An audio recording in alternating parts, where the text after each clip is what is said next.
नमस्कार. शुभविवाह या मालिकेच्या आजच्या भागामध्ये आपण बघूया. इथे रागिनी आकाशला म्हणत असते की आकाश, आपण डॉक्टरांकडे गेलो होतो तेव्हा त्यांनी आपल्याला काय सांगितलं होतं तुला माहिती आहे ना?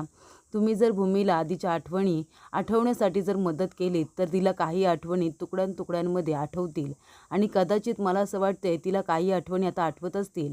जेव्हा ती इथे होती तेव्हा कितीतरी कागदपत्रांवरती ती भूमी महाजन अशी सही करायची. तिला कदाचित त्याबद्दलच काहीतरी आठवलं असेल आणि म्हणूनच जेव्हा तिने कोरे पेपर बघितले तेव्हा तिला असं वाटलं की त्याच्यावरती भूमी महाजन अशी सही आहे आणि म्हणून ती पॅनिक झाली असेल. आधी तिने भूमी महाजन अशी सही किती वेळा तरी केली आहे ना, तेच तिला कदाचित आठवलं असेल. तेव्हा आकाश म्हणतो, कदाचित तू आत्याबरोबर बोलतेस, मी एकदा डॉक्टरांना फोन करून विचारू का? तेव्हा इथे रागिनी म्हणते, फोन करतोयस का तू डॉक्टरांना? तेव्हा आकाश म्हणतो, हो मी फोन करतोय. तेव्हा आता आकाश फोन डॉक्टरांना करतो. आजी म्हणत असतात की फोन स्पीकरवरती टाक. तेव्हा स्पीकरवरती सुद्धा फोन टाकलेला असतो. तेव्हा इथे डॉक्टर विचारतात की भूमी मॅडम कशा आहेत? तेव्हा आकाश म्हणतो, तिच्याबद्दलच बोलण्यासाठी मी फोन केलेला आहे. डॉक्टर, आज भूमीबरोबर एक घटना घडली. ती म्हणजे ती साफसफाई करत असताना तिच्या हाताला एक फाईल लागली आणि ती खूप जास्त पॅनिक झाली. ती म्हणत होती की त्याच्यावरती भूमी महाजन अशी सही तिने बघितलेली आहे. पण जेव्हा तेच पेपर आम्ही बघितले तर ते सगळे पेपर कोरे होते. मग तिला भास का झाला असावा? माझ्या आत्याचं असं म्हणणं आहे की तिला आमच्या आठवणी तुकड्यांमध्ये आठवत आहेत, असं काही असेल का? तेव्हा इथे डॉक्टर म्हणतात की रागिनी मॅडम जे काही बोलत आहेत ते म्हणजे इतकं पण खोटं नाही आहे, तसं होऊ शकतं.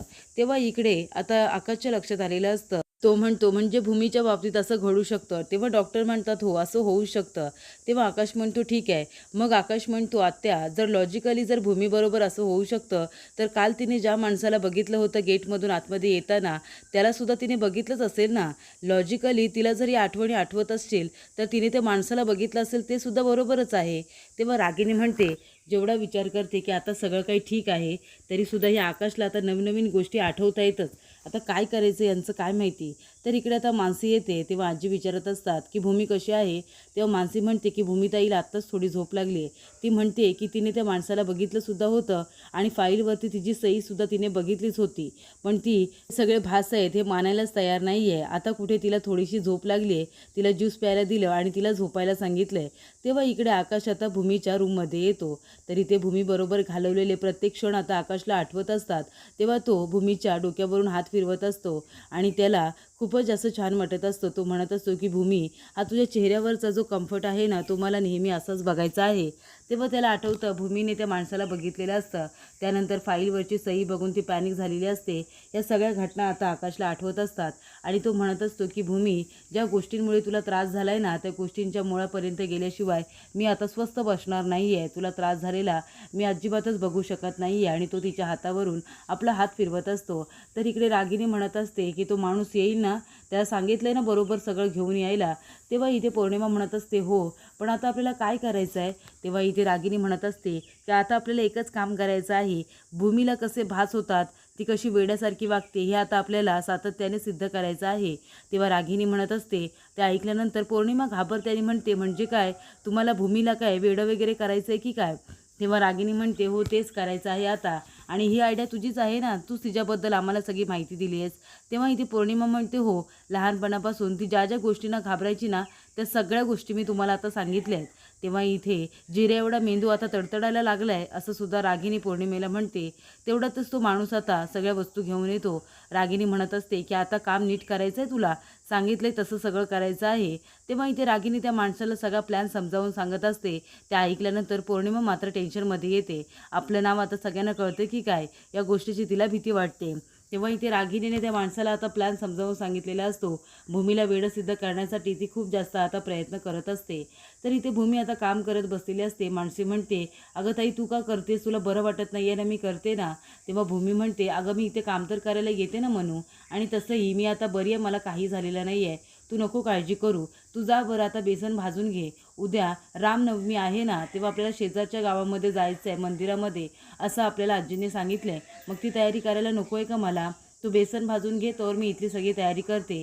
तेव्हा आता अक्षता आणायला ती जाते. अक्षता घेऊन येत असताना ती बाजूला बघते, तेव्हा तिला तिथे साप दिसतो. साप बघितल्यानंतर आता भूमी त्याच्याकडे बघतच राहते. ती खूप जास्त आता पॅनिक होते. तिला असं वाटते की या ठिकाणी साप कसा काय आला, आणि ती पूर्णपणे आता घाबरून गेलेली असते. तरी ते अथर्व म्हणत असतो, अरे आकाश, तुला कशाला जायचं तिकडे? तेव्हा आकाश म्हणतो, नाही अथर्व, मला बघायचंच आहे, मला स्वतःच्या डोळ्यांनी बघून खात्री करायची आहे. भूमीने त्या माणसाला गेटमधून येताना बघितलं होतं, म्हणजे ती खोटं बोलत नाही आहे. मला सगळं CCTV फुटेज बघायचं आहे. तेव्हा इथे वॉचमन काका येतात आणि म्हणतात की साहेब, तुम्हाला काय हवं होतं का? मला सांगायचं होतं, मी आलो असतो. तेव्हा आकाश म्हणतो, नाही ठीक आहे. आणि तो म्हणतो, हे बघा दादा, काल भूमीने एका माणसाला आतमध्ये येताना बघितलं होतं आणि ती म्हणते की तो माणूस आलाच होता. मला काल दिवसभराचं सगळं CCTV फुटेज बघायचं आहे. प्लीज मला तुम्ही दाखवा. तेवढ्यातच इथे भूमी आता जोरात ओरडते आणि म्हणते, वाचवा, साप साप, घरामध्ये साप घुसलाय. तेव्हा इकडे आकाश म्हणत असतो की अथर्व, अरे भूमीचा आवाज येतोय, चल मला लवकर आतमध्ये घेऊन चल. तेव्हा इकडे अथर्व आता आकाशला घेऊन आतमध्ये जातो. सगळेजण तिथे जमतात आणि विचारतात, काय झालं ताई, काय होते, तू ओरडतेस का? तेव्हा भूमी म्हणत असते, मी इथे साप बघितला, साप तो आहे ना त्या कपाटाच्या खाली गेलाय, मी इथे साप बघितला. तेव्हा आकाश म्हणतो, साप खरोखर बघितलायस का तू? तुझा आवाज बाहेरपर्यंत येत होता. तेव्हा भूमी म्हणते, आकाश, मी साप बघितला, इथेच होता आहे. तेव्हा आकाश म्हणतो, आपण फोन करूया का सर्पमित्राला? तेव्हा रागिनी म्हणते, अरे इथून कुठे साप येणार? मला असं वाटतंय ना, ही आता छोट्या छोट्या गोष्टींवरून पॅनिक व्हायला लागले, हिला आरामाची गरज आहे. तेव्हा भूमी म्हणते, नाही आकाश, प्लीज विश्वास ठेव, मी इथे साप बघितला होता. तेव्हा इथे आकाश म्हणतो की अथर्व, तू सर्पमित्राला फोन कर आणि बोलावून घे बरं. तेव्हा अथर्व म्हणतो की आकाश, सर्पमित्राला बोलवायची गरज नाही आहे, मलासुद्धा साप पकडता येतो. आम्ही जेव्हा कॅम्पला गेलो होतो ना, तेव्हा आम्हालासुद्धा तिथे शिकवलं होतं. तू एक काम कर मानसी, जा जरा एक काठी आणि कपडा घेऊन ये. तेव्हा मानसी आता काठी घेऊन येते. तेव्हा इकडे अथर्व आता साप पकडण्यासाठी जात असतो. तेव्हा इथे आकाश म्हणत असतो, सांभाळून अथर्व. तेव्हा अथर्व म्हणतो, काळजी करू नका, मी पकडतोय. आजीलासुद्धा अथर्वची काळजी वाटत असते. ती म्हणत असते की अथर्व, तू राहू दे, नाहीतर आपण सर्पमित्राला बोलूया. तेव्हा अथर्व म्हणतो की आजी, घाबरू नकोस, मला येतं सापाला पकडता. तेव्हा इथे भूमी खूप जास्त घाबरलेली असते. ती आता आकाशचा हात असा जोरात पकडून ठेवते. तेव्हा इथे आकाश तिच्या हातावरती आपला हात ठेवतो. तेव्हा इकडे भूमी आता खूप जास्त घाबरलेली बघून आकाशसुद्धा टेन्शनमध्ये येतो. तर इथे अथर्व आता साप शोधण्यासाठी हात कपाटाच्या खाली घालत असतो. तेव्हा त्याच्या हातामध्ये साप आला की काय, या गोष्टीचा सगळेजण विचार करत असतात. मानसी म्हणत असते की अथर्व, सांभाळून. तेव्हा आकाश आता मला म्हणत असतो की सांभाळून. तेव्हा इथे अथर्व एक दोरखंड बाहेर काढतो, म्हणजे तिथे साप नसून तिथे दोरखंड असतो. तेव्हा आकाश म्हणतो की इथे दोरखंड? भूमी, अगं तू दोरखंडला घाबरली होतीस का? तेव्हा भूमी म्हणते, नाही तिथे साप होता. तर इथे भूमी जेव्हा म्हणते की अक्षता संपल्यात, अक्षता घेऊन येते. तेव्हा ती अक्षता आणायला गेलेली असताना तो माणूस आतमध्ये येतो खिडकीतून आणि तो साप सोडतो. तो साप घेऊन आलेला असतो. सापाला बघून भूमी खूप जास्त घाबरते आणि ती डोळे बंद करते, कानावरती हात घेते. तेव्हा इकडे भूमी आता ओरडत असताना तो माणूस पुन्हा साप आता त्याच्या त्या टोकरीमध्ये घेतो आणि तिथे दोरी असते. दोरखंड तो घेऊनच आलेला असतो. दोरखंड तो कपाटाच्या खाली फेकून देतो आणि मग तिथून तो निघून जातो. कोणी तिथे येण्याच्या आधीच तिथून तो माणूस पळून गेलेला असतो. तेव्हा इथे आजी म्हणत असतात, अरे देवा, म्हणजे ही दोरखंडाला घाबरली की काय? तिथे साप नाही आहे भूमी बाळा. तेव्हा इथे रागिनी म्हणते की भूमी, अगं तू किती पॅनिक होतेस. आकाश आधी छोट्या छोट्या गोष्टींवरून घाबरायला लागली. हिला आरामाची गरज आहे, हिला आराम करू दे का, काम करायला नको यायला.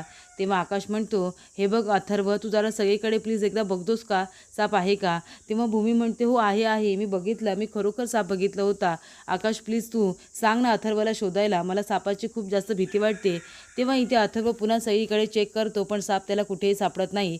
तेव्हा रागिनी म्हणत असते, नाही रे आकाश, ती आहे ना घाबरली आहे, ती छोट्या छोट्या गोष्टींना घाबरते. मला असं वाटतंय तिच्या डोक्यावरती खूप जास्त ताण आला आहे, तिला आरामाची गरज आहे.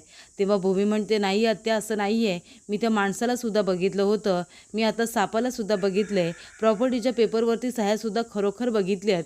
तेव्हा इथे आता अथर्व सगळीकडे बघत असतो, पुन्हा पुन्हा बघत असतो, तरीसुद्धा साप त्याला कुठेही दिसत नाही. तेव्हा इथे आकाश भूमीकडे बघतच राहतो. तेव्हा इथे आपल्याला खोट्यात काढलं जाते, मला साप दिसून सुद्धा नाही दिसत आहे असं म्हटलं जातं. ते बघून आता भूमीला फार वाईट वाटतं आणि ती सुद्धा खूपच जास्त टेन्शनमध्ये येते.